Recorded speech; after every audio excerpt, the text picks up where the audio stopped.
Kim Haut saksikan Vanessa Angel menangis dikejar cintanya oleh Profesor Bambang. Dikejar bukan main. Profesor Bambang namanya kini tengah viral di media sosial. Dikarenakan Profesor Bambang disebut mirip Galaskai oleh Dodi Sudrajat.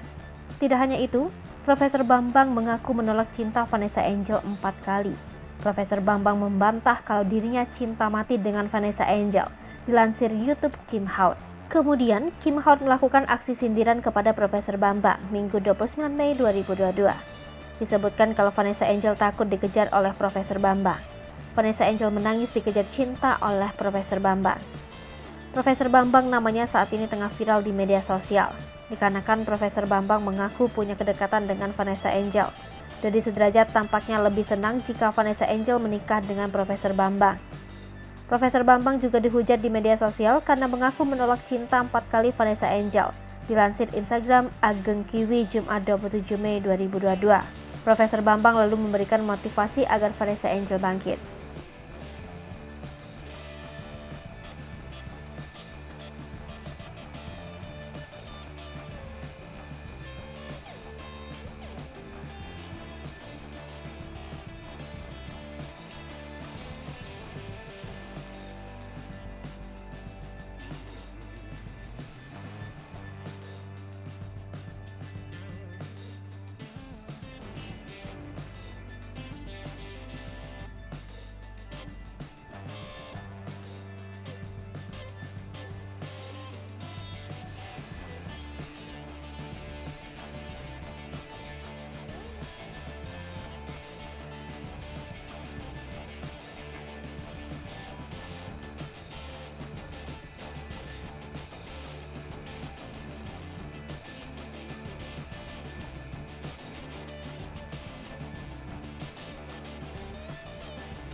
Hai pemirsa Sri Popo TV, jangan lupa komen, like, dan subscribe, serta tonton terus berita-berita terupdate lainnya ya.